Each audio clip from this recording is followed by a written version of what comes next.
नमस्कार मित्रांनो, स्वागत आहे तुम्हा सर्वांचं परत एकदा स्टडी विथ गुरु या आपल्या शैक्षणिक यूट्यूब चॅनलवर। तर ऑलरेडी आपण दारूबंदी पोलीस भरतीसाठी प्रश्नपत्रिका सोडवत आहोत। आजची जी प्रश्नपत्रिका आहे ती मित्रांनो 4थ्या क्रमांकाची आहे। या अगोदर आपण 3 प्रश्नपत्रिका सोडवलेल्या आहेत। ज्या विद्यार्थ्यांनी पाहिल्या नसतील पाहून घ्या, आणि ज्यांनी पाहिल्या असतील काही प्रश्नांबाबत डाऊट वगैरे असेल तर अवश्य तुम्ही प्रथम कमेंट करा। तर आजच्या सिरीजचा पहिला प्रश्न पाहण्या अगोदर चॅनलवर नवीन असाल अवश्य चॅनलला सबस्क्राइब करून घ्या। काही डाऊट वगैरे असतील तर अवश्य कमेंटद्वारे कळवा। तर पहा, पहिला प्रश्न मित्रांनो, महाराष्ट्र राज्याचे उत्पादन शुल्क विभागाचे मंत्री कोण आहेत? तर सध्या मित्रांनो महाराष्ट्र राज्याचे उत्पादन शुल्क मंत्री जे आहेत ते हे जे शंभूराज देसाई आहेत, हे आत्ता सध्या 2023 मध्ये करंटचे राज्य उत्पादन शुल्क विभाग मंत्री आहेत। त्यानंतर बाळासाहेब देसाई हे जे आहेत ते पहिले या विभागाचे मंत्री होते, नोट डाऊन करून घ्या। वसंतराव नाईक हे जे आहेत ते आपल्या महाराष्ट्र राज्याचे हरित क्रांतीचे जनक म्हणून त्यांना ओळखलं जातं। तर नोट डाऊन करून घ्या, महत्त्वाची माहिती मी तुम्हाला अतिरिक्त प्रोव्हाइड करत आहे। आणि काही डाऊट वगैरे असतील तर अवश्य तुम्ही कमेंटद्वारे कळवत चला। तर वळूयात पुढच्या प्रश्नांकडे। तैनाती फौजेची स्थापना किंवा सुरुवात कोणी केली? तर मित्रांनो तैनाती फौजेची जी स्थापना आहे किंवा सुरुवात आहे ती कोणी केली? तर लॉर्ड वेलस्ली यांनी या ठिकाणी याची सुरुवात केलेली आहे। आणि हे महत्त्वाचे आहे, जे की पोलीस यंत्रणेसंदर्भात जेवढे काही प्रश्न आहेत तेवढे तुम्ही कव्हर करत चला। तर वळूयात पुढे। भारतात कायमस्वरूपी पोलीस दलाची सुरुवात कोणी केली? पहा, तैनाती फौज एक होतं आणि कायमस्वरूपी पोलीस दल वेगळं होतं। तर याची जी सुरुवात आहे ती मित्रांनो लॉर्ड कॉर्नवॅलिस यांनी केलेली आहे। तर नोट डाऊन करून घ्या। आणि हे जे यांचे जेवढे काही आपले लॉर्ड आहेत त्या सर्व म्हणजे झालेले आहेत, गव्हर्नर असू द्या, तर सर्वांची माहिती तुम्ही काढून ठेवा।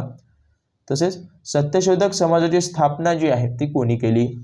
तर मित्रांनो सत्यशोधक नावाचं जे समाज आहे किंवा सत्यशोधक समाजाची स्थापना महात्मा ज्योतिबा फुले यांनी केलेली आहे। कधी गेली यावर तेवढं ऑलमोस्ट परत पडत नाही आहे, फक्त इसवी सन लक्षात असू द्या, 1873 मध्ये त्याची स्थापना करण्यात आलेली आहे। एक्झॅक्ट डेट जर विचारलं तर 24 सप्टेंबर अशी डेट तुम्ही लिहून टाका किंवा लक्षात ठेवा। त्यासोबत राजाराम मोहन रॉय यांनी एक महत्त्वाचा समाज स्थापन केला ज्याचं नाव होतं ब्राह्मो समाज।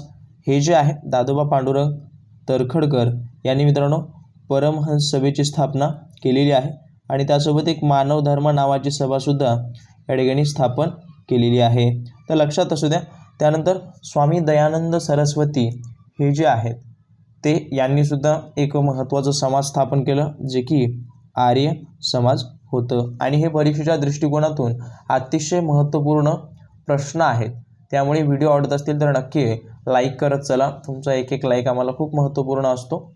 तसेच पुढे पहा, या ठिकाणी 5वा प्रश्न, सन 2022-23 सालचा महाराष्ट्र भूषण पुरस्कार कोणाला मिळाला? तर आप्पासाहेब धर्माधिकारी यांना मिळालेला आहे। त्यानंतर महाराष्ट्र लोकमान्य टिळक पुरस्कार जे आहे ते आपले नरेंद्र मोदी जे आहेत पंतप्रधान यांना मिळालेला आहे।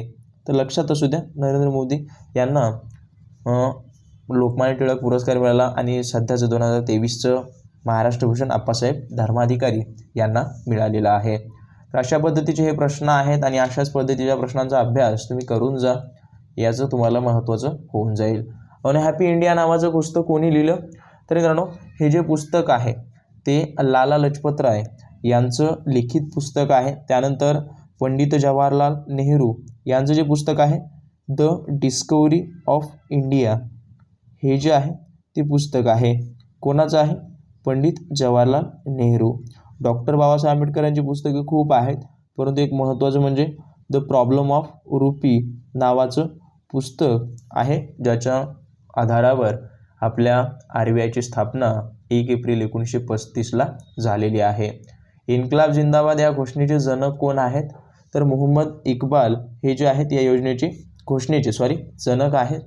तर लक्षात असू द्या, बंकिमचंद्र चटर्जी यांनी जे आहे ते वंदे मातरम, आनंदमठ लक्षात असू द्या, आनंदमठ कादंबरी लिहिलेली आहे आणि याच आनंदमठ कादंबरीतून या ठिकाणी हे गीत घेण्यात आलेलं आहे, कोणतं? वंदे मातरम। तसेच माझी जन्मठेप हे पुस्तक कोणी लिहिलं? तर मित्रांनो माझी जन्मठेप हे स्वातंत्र्यवीर सावरकरांचं पुस्तक आहे। आणि याच्यानंतर यांनी अजून एक लिहिलं 1857-58चे स्वातंत्र्य समर म्हणून. तर लक्षात असू द्या, स्वातंत्र्य समर नावाचं पुस्तक कोणी लिहिलं असा सुद्धा प्रश्न पडतो.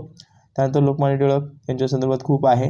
लाला लजपतराय यांच्या संदर्भात एक लक्षात असू द्या, पंजाबी केसरी म्हणून, आपल्या भारताचे पंजाबी केसरी म्हणून यांना ओळखलं जातं. तर नोट डाऊन करून घ्या. काही डाऊट वगैरे असतील तर अवश्य कमेंटद्वारे कळवत चला. तसेच पुढे पहा, या ठिकाणी भारत छोडो चळवळ कधी सुरू करण्यात आली. तर मित्रांनो, भारत छोडो चळवळ जी आहे ती कधी सुरू करण्यात आली? 1942 मध्ये. एक्झॅक्ट डेट जर विचारलं तर 8 ऑगस्ट 1942 मध्ये ही सुरू करण्यात आलेली चळवळ आहे. अतिशय मोठा आहे. त्यानंतर भारताचे राष्ट्रीय अभिलेखागार कोणत्या ठिकाणी आहे? तर दिल्ली या ठिकाणी असलेलं हे अभिलेखागार आहे मित्रांनो. त्यानंतर भारतीय सिव्हिल सेवेचा जनक म्हणून कोणाला ओळखतात? तर आता जर आपण पाहिलं, लॉर्ड कॉर्नवॅलिस याला या ठिकाणी सिव्हिल सेनेचा जनक म्हणून ओळखतात आणि याने कायमस्वरूपी पोलीस दलाची स्थापना किंवा सुरुवात केली, हे आपण आत्ताच पाहिलं होतं. पुढे पहा, 12वा प्रश्न. आपल्या महाराष्ट्र राज्याचे पहिले मुख्यमंत्री यशवंतराव चव्हाण यांची जी समाधी आहे ती कोणत्या ठिकाणी आहे? तर कराड या ठिकाणी आहे. याचं जे आहे ते नवीन, म्हणजे यांच्या समाधीला नाव काय आहे? तर प्रीतिसंगम म्हणून यांच्या समाधीला ओळखलं जातं. तर नोट डाऊन करून घ्या मित्रांनो, खूप खूप महत्त्वाची ही माहिती आहे. त्यानंतर मराठी भाषेचे शिवाजी कोणास म्हणतात? तर मराठी भाषेचे जे शिवाजी आहेत ते शिवाजी आणि पाणिनी याच्यामध्ये खूप फरक आहे बरं. तर शिवाजी कोणाला म्हणतात? विष्णुशास्त्री चिपळूणकरांना म्हणतात. आणि त्यानंतर पाणिनी कोणाला म्हणतात? पाणिनी. लक्षात असू द्या, मराठी भाषेचे पाणिनी कोणाला म्हटलं जातं? तर दादोबा पांडुरंग तर्खडकर यांना या ठिकाणी या मराठी भाषेचे काय म्हणतात? पाणिनी म्हटलं जातं. तर लक्षात असू द्या, तर्खडकर असं काही ठिकाणी असं आहे तर काही ठिकाणी तसं आहे. त्यानंतर बाळशास्त्री जांभेकर यांनी मित्रांनो दर्पण नावाच्या वृत्तपत्राची सुरुवात केली, जे की 6 जानेवारीला 1832 मध्ये. आणि तुमची परीक्षा जी आहे ती जानेवारीमध्ये होणार आहे, त्यामुळे जानेवारीचे जेवढे काही अपडेटेड आहेत ते सर्व प्रश्न तुम्ही कव्हरअप करत चला. मूळदोष हा कशाचा किंवा कोणत्या जीवनसत्वाच्या कमतरतेमुळे होणारा आजार आहे? तर डच्या जीवनसत्वामुळे तुमची हाडे लूज होतात, त्यासोबत मूळदोष हा सुद्धा आजार होतो. त्यासोबत अजीवनसत्वामुळे रात आंधळेपणा या ठिकाणी तुम्हाला जाणवत असतो. त्यानंतर ब जे आहे ते जीवनसत्व बेरीबेरी नावाचा रोग या ब जीवनसत्वाच्या कमतरतेमुळे होत असतो.